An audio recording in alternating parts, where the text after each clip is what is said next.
apa sih mental health? Oke. Apa sih orang gila? Kan seperti itu kan ya. Kemudian dia kerja, kok ternyata bosnya sering marah-marah sama dia. Itu kan juga tekanan-tekanan yang didapat oleh seseorang. Apa tadi cuma makan pentol. Saya mentol aja. Padahal ternyata nggak, tanpa sadar itu ada tekanan sendiri ya Dok ya. Yang Habis dimarahin sama bos, dia makan pentolnya habis dua mangkok gitu.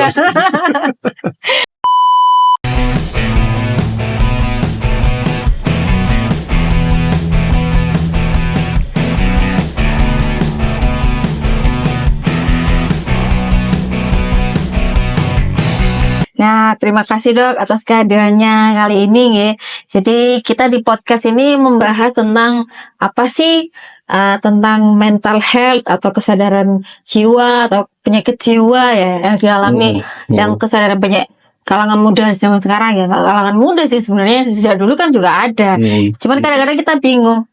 Kalau kita sakit jiwa, masa harus nunggu gila dulu? Nah, gitu. Apakah kadang-kadang kita kan anak-anak muda kan galau dikit-dikit, patah hati, galau. Nah, itu kan sebenarnya sudah ranahnya kita ini ya, gitu. Ya, mungkin bisa dikenalkan jenengan dulu Dok. Nanti bisa dibahas tentang kesehatan jiwa itu gimana sih Dok? Perkenalan dulu, terima kasih. Perkenalan dulu, saya adalah Dr. Dendi Rizkiawan, spesialis kedokteran jiwa. Di sini kita akan bahas masalah apa sih mental health, apa sih orang gila, kan seperti itu kan ya. Banyak sekali, jangankan orang awam, bahkan profesional kesehatan pun terkadang masih belum paham betul tentang apa sih sebenarnya kesehatan jiwa itu.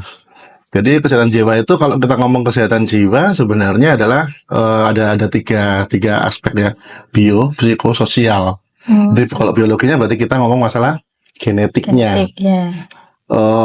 Penyakit yang menyertainya seperti tumor otak, kemudian penyakit sistemik seperti diabetes, darah tinggi dan sebagainya.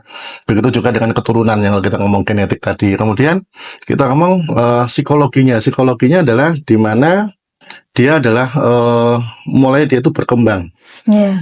Psikologinya mulai anak-anak, remaja, dewasa, dan bahkan mungkin segala stres yang dia alami, mungkin pekerjaan, sekolah, kemudian hal-hal seperti kejadian yang sangat berat seperti katastrofik kita sebut ya. Katastrofik itu berarti seperti kematian orang yang terdekat, kemudian bencana alam dan sebagainya. Kemudian kalau kita ngomong sosial, berarti kan orang-orang sekitarnya. Kalau kita ngomong orang-orang sekitarnya berarti dia hidup di lingkungan seperti apa sih, sosial yang seperti apa. Semisal dia hidup dengan orang tua yang utuh sama orang tua yang sudah bercerai, itu beda.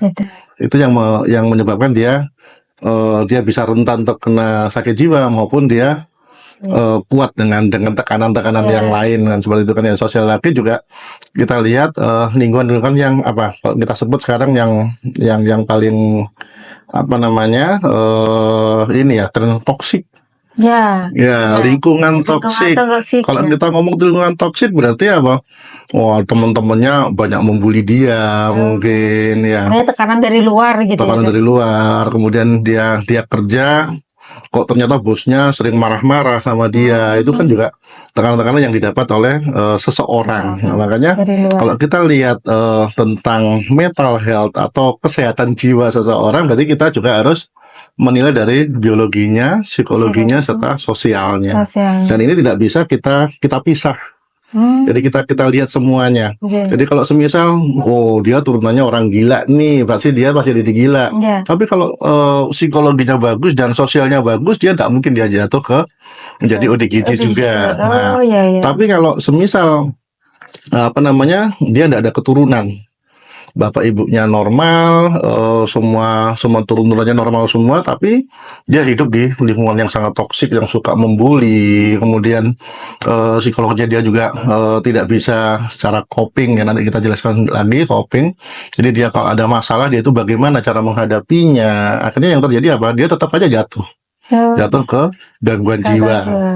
Ya, begitu juga yang lain psikologinya seperti apa, ataupun sosialnya seperti apa, seperti itu. Jadi kita nggak bisa satu-satu berdiri sendiri, nggak bisa. Ini jadi harus barengan. Nah, kalau kita sebenarnya kapan sih kita perlu datang ke poli jiwa? Jadi kadang-kadang nunggu apa saya sudah gila gitu ya. Maksudnya kadang-kadang kita kan agak rancu, misalnya kak malu gitu ya dok ya, kalau dokter jiwa gitu. Makanya kenapa kok banyak sekali ya, jangankan ini pasien-pasien itu, Bu, monggo ini dirujuk ke poli jiwa atau ke psikiater loh, tapi saya kan nggak gila dok, gitu kan ya. Tapi saya itu ini dok, saya itu baik-baik saja. Kan aku nggak gila, ngapain saya harus ke sana lah. Banyak sekali komentar-komentar dari pasien, akhirnya mereka tidak datang ke pengobatan yang tepat, tapi dia tetap ini berobat kalau kita temukan biasanya orang yang suka shopping dokter, ya kan, berobat ke sana nggak sembuh, ke sini nggak sembuh. Kemudian dia punya rasa sakit yang berpindah-pindah. Sekarang dia sakitnya di lengannya, terus besok-besok di belakang sini, tengkuknya, terus jangan-jangan terus saking cemasnya dadanya berdebar. Jadi sakit apa ini? Terus tiba-tiba dia kena serangan panik, nggak bisa nafas kayak ada kapas di tenggorokannya. Dia pikir, waduh aku mau mati nih. Ya, tapi mereka ketika daftar di loket rumah sakit, sakitnya apa? Saya sering pusing, saya sering ini. Jatuhnya datangnya ke interna, ke saraf, ya kan? Sedangkan ke poli jiwa sangat jarang. Tapi nanti dilihat hasilnya kok positif, kok normal semua. Betul. Atau bahkan dia sering, wah saya belum tes ini nih, saya belum tes ini, saya harus di USG nih, saya harus di MRI nih, saya harus di lab ini ABCD, ternyata normal semua. Nah itu pun juga kita patut curiga bahwa itu adalah dari pikirannya, mentalnya yang lagi sakit. Betul, kok bisa sakit ya, tadi itu kita lihat biopsikososial. Jadi soalnya kan ini ada mitos gitu, jadi orang jiwa, gangguan jiwa itu akan terjadi pada orang yang lemah gitu. Apakah benar apa ya? Memang kalau dilihat dari dengan penjelasan tadi, kalau dari yang lemah ya dilihat dari tiga aspek ini tadi, berarti gitu ya. Berarti apakah masuk kategori kalau kita orang yang lemah bisa jadi orang GDGC nggak dong? Itu masuk mitos atau memang faktor risiko atau gimana dok? Betul sekali, bagus sekali pertanyaannya adalah, jadi seperti ini. Lemah lu gitu kan ya, lemah gitu aja, cengeng gitu aja, cemen nih kan gitu kan ya. Jadi gimana itu? Dikit-dikit aja udah mengurung di kamar kan, seperti itu kan ya. Sebenarnya untuk mengutuhkan ini namanya ego kita ya, mengutuhkan ego kita biar kita tetap utuh atau intek sehingga kita tidak terjadi gangguan jiwa, ada yang namanya coping mechanism yang tadi saya sebutkan di awal. Jadi coping mechanism atau mekanisme pembelaan ego. Nah, coping ini harus berhasil untuk melindungi ego kita. Kalau copingnya tidak berhasil, maka yang terjadi dia akan jatuh ke sakit jiwa. Nah, sakit jiwa ini tentunya ada dua macam. Nanti kita jelaskan lebih lanjut ya. Yang pertama adalah non psikotik atau yang non gila atau galau. Sedangkan yang satunya adalah psikotik atau yang kita sebut dengan ODGJ atau orang gila tadi. Nah, tergantung kita nanti jatuhnya kemana. Ya, itu tergantung dari coping mekanisme kita berhasil atau tidak. Lah, coping mekanisme macam-macam. Mulai kalau yang paling gampang ya, yang kita sering tahu, bahkan yang paling matur sebenarnya, yang paling bagus adalah coping humor. Contoh, kamu nggak naik kelas ya? Maka kalau kita pakai coping humor, apa yang kita omongin? Ya kan, bu gurunya masih sayang sama saya. Iya. Kalau kayak gitu kan nggak tersinggung ya, maksudnya nggak ada ini ya. Atau mungkin juga, ya kan aku kan masih pingin lama-lama sama bu guru, jadi saya nggak mau lulus dulu dong kan, gitu kan ya. Dia guyon-guyon seperti itu sebenarnya tujuannya adalah untuk mengutuhkan Mengurangi egonya egonya. sehingga dia tidak jatuh ke depresi maupun cemas. Ya, Kan kadang-kadang seperti kan itu. tiba-tiba langsung marah kayak gitu tuh. Iya. Ya, masuk salah Sebenarnya coping mechanism banyak banget coping mechanism, mulai dari yang tadi itu kan yang matur dan yang sederhana yang sering kita lihat. ya. Ada juga coping mechanism yang marah atau mungkin displacement. Contoh displacement itu adalah ketika kita dimarahi sama orang tua. Misal dulu waktu kita masih kecil, terus kita mau marah, kita kemana? Pelampiasan. Kadang Kalau bantal, iya, kayak atau kadang kucing kita tendang gitu kan ya.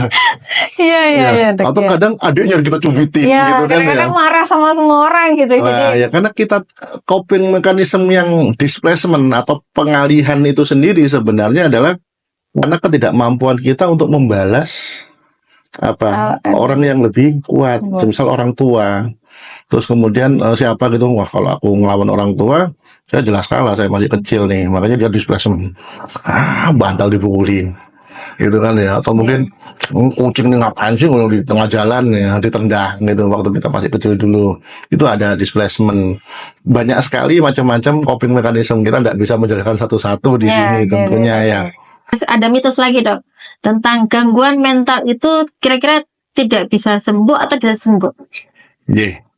Terima kasih. Bisa sembuh atau tidak bisa sembuh gangguan mental.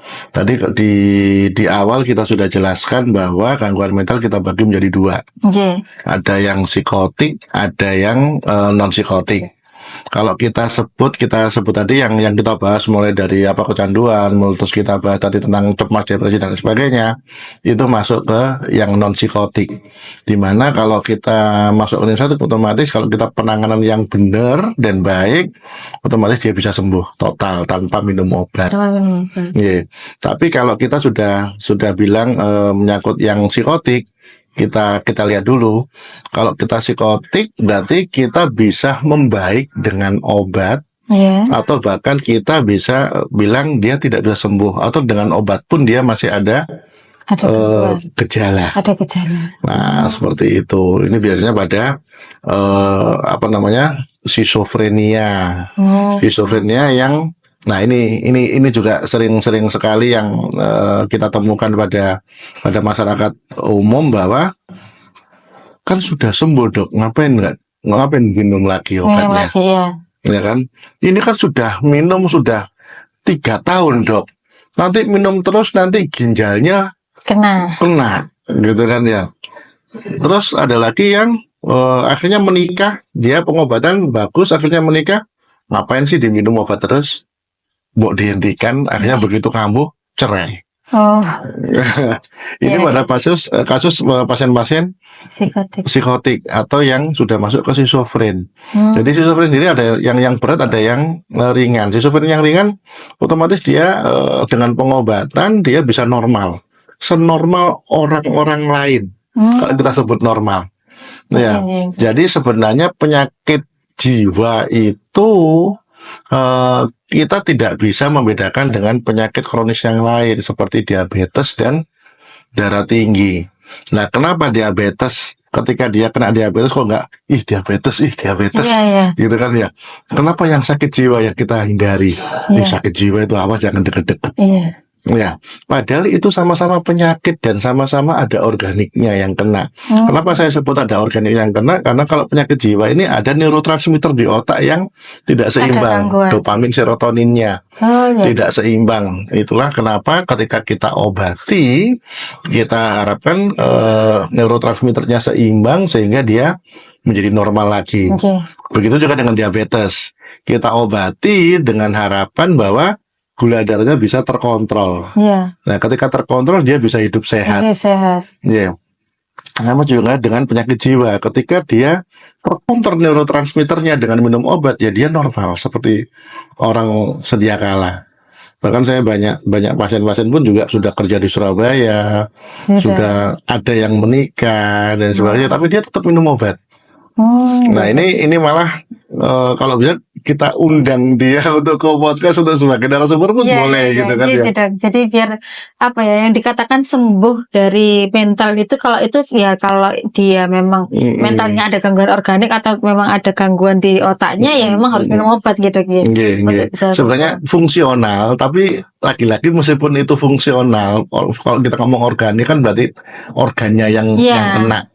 Kalau fungsional berarti sakit jiwa yang fungsi jiwanya yang kena. Tapi lagi-lagi kalau kita tarik benang merahnya tetap ada organik yang berpengaruh di situ. Meskipun fungsional ya. Tapi kalau yang maksudnya itu kan sudah masuk kategori schizofren dok ya. Kalau misalnya yang gangguan yang kecemasan, panik, yang maksudnya istilahnya dia nggak ada resiko, maksudnya nggak ada keturunan dok, tapi dia kena tekanan yang nomor 2 dan 3 tadi itu kira-kira bisa sembuh total nggak dok? Insya Allah bisa. Asalkan dia berobat rutin dan disiplin minum obat. Dalam artian kebanyakan orang-orang itu kan kayak sakit flu. Ketika minum obatnya, aku sudah enak, obatnya ditaruh. Aku nggak enak lagi, diminum lagi. Nah, itu orang-orang yang dengan model seperti itu, yang tidak disiplin itu bisa tahunan minum obat. Dia akan terus datang.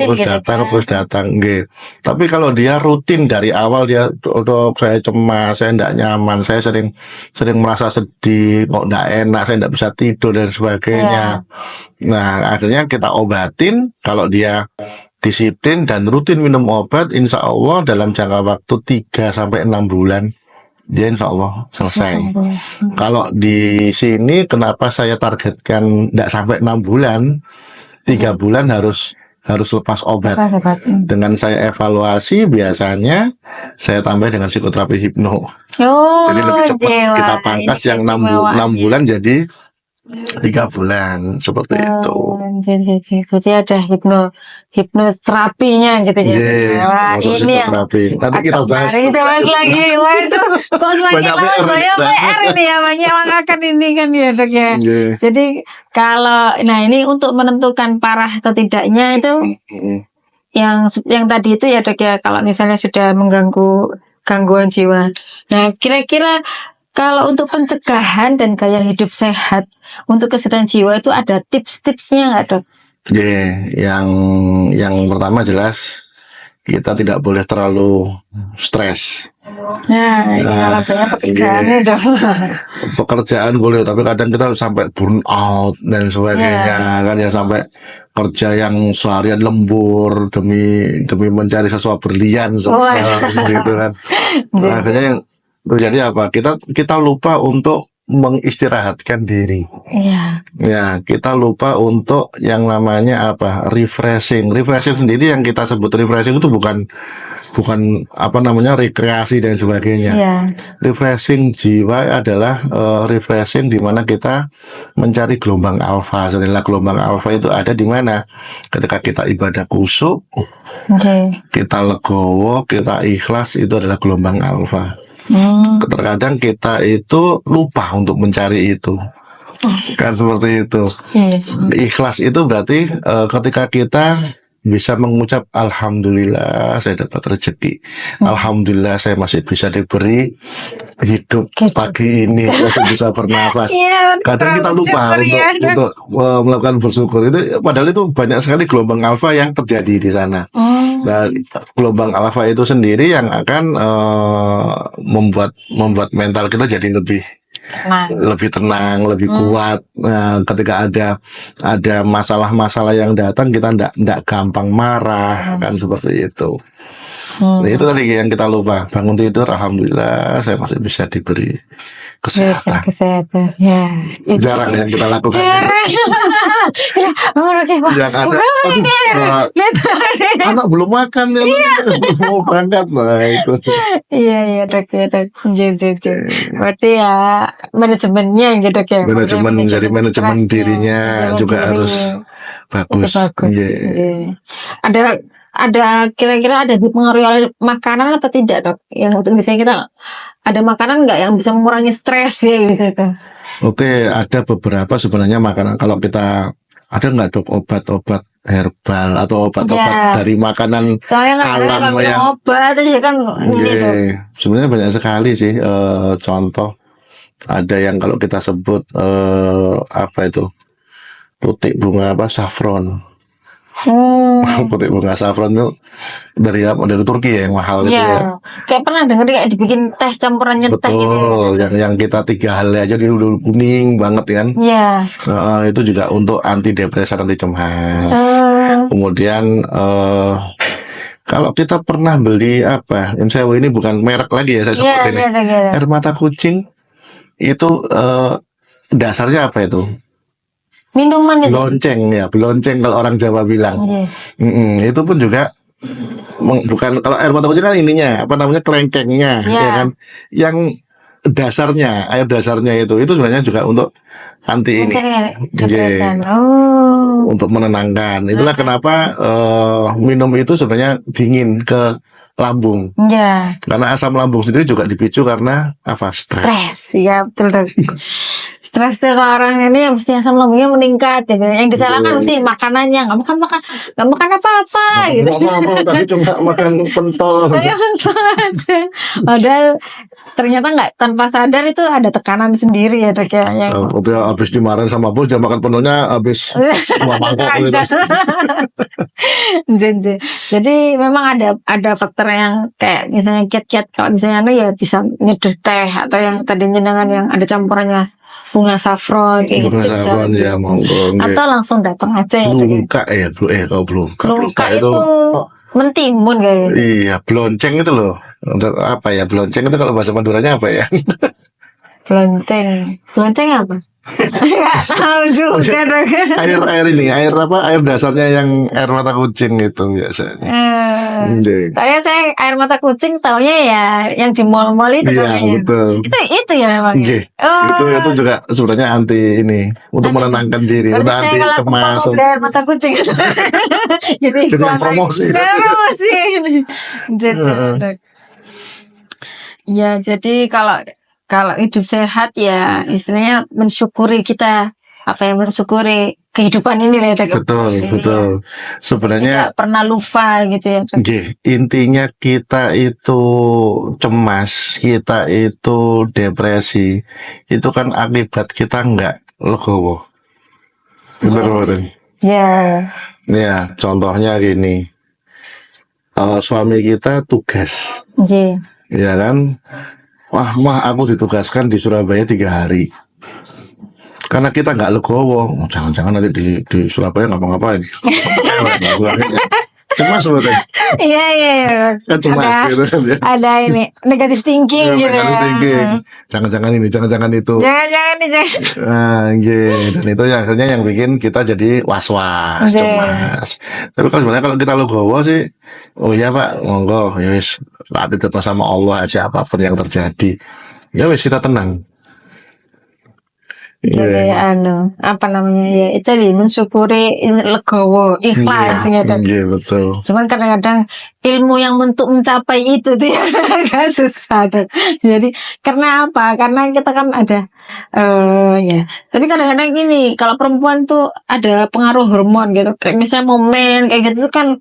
Depresi itu ngaruh ya, Dok ya? Ngaruh banget sebenarnya menstruasi. Jadi, terus gimana ya, Dok mengatasi hal itu? Jadi curhat ini saya Iya betul. PMS ya. Iya, PMS itu gimana, Dok? PMS ya jelas dia hormon itu jadi mempengaruhi neurotransmitter di otak juga. Sehingga kadang kita moodnya bagus, kadang moodnya jelek. Nggak karu-karuan itu ya. Iya, Dok. Dibilang wah kok agak gemuk dikit sudah ini. Iya, solusinya itu gimana, Dok? Kalau pas sudah tahu seperti itu, berarti harus ikhlas ya, Dok ya. Jangan ini gitu. Kalau kita di sini kita sebut ada yang namanya mindful. Mindful itu dimana kita menyadari dengan tidak menghakimi. Dalam artian mindfulness itu adalah kita berpikir here and now, tidak berpikir nantinya, kemarin dan sebagainya. Hanya yang dihadapi sekarang, yang kita tanggapi sekarang. Jadi kalau kita semisal kita lagi menstruasi, ya udah dinikmati aja menstruasinya. Oh, aku lagi menstruasi ini gini. Nggak berarti harus kalau aku menstruasi nanti orang-orang pada ini saya, nanti ini ya. Itu kan berarti kan kita nggak mindful. Ya. Karena kita memikirkan apa yang belum terjadi. Nah, tiba-tiba kok pengen marah gitu dok. Tiba-tiba kalau pengen ya jadi kadang kalau pas mau mendekati PMS gitu tuh ya sudah ya jangan dekat nanti nih ada singa yang bengong gitu. Nah kadang-kadang saya ini gimana ya mengatasinya gitu ya. Jadi ya Atau bisa bilang aja ke suami, Pak, aku lagi PMS loh, Pak. Jangan oh iya, gitu ya. aku beliin cincin. Udah jadi marah. Udah jadi marah bener dok. Kalau yang itu juara itu, tapi masih normal kan ya dok? Masih normal. Masih normal ya. Jadi yang kalau sesuatu hal yang bisa kembali lagi atau enggak tidak jangka panjang itu berarti masih normal. Kalau yang sudah sangat parah dan mengganggu sekitar, nah itu waktunya jangan lupa ke dokter Dendi gitu ya. Jadi jangan tunggu nanti, tapi sekarang sehatkan jiwa kita gitu ya dok. Jadi Kopoli Jiwa bukan hanya untuk orang gila, tapi juga orang galau pun. Kalau patah hati boleh ya dok ya. Ya, syukur-syukur nanti dapat yang lebih cakep lagi gitu ya dok ya. Ya. Mungkin ya kalau ini sudah ini agak larut ya dok. Mungkin ada yang informasi hari ini alhamdulillah sudah banyak yang berharga ya. Apalagi ilmunya jenengan ini nanti banyak ya yang bisa saya terapkan lah dalam, walaupun saya juga walaupun dokter umum, tapi ilmu yang tentang kejiwaan ini masih kurang lah ya. Buktinya masih mengejas anaknya sendiri ya, kamu nggak boleh ini lah ya. Nah dari sini kita kan bisa sharing alhamdulillah. Jadi mungkin bisa ada berikan dengan tips singkat atau motivasi untuk menjaga kesehatan jiwa kita kepada masyarakat atau pasien-pasien rumah sakit kena gimana dok? Mungkin bisa ngasih tips atau motivasi gitu dok. Yang jelas kesehatan jiwa atau mental health itu sangat penting. Yang pertama jangan lupa bersyukur. Terus ada suatu statement bahwa masalah tidak akan menjadi masalah jika kita tidak mempermasalahkan.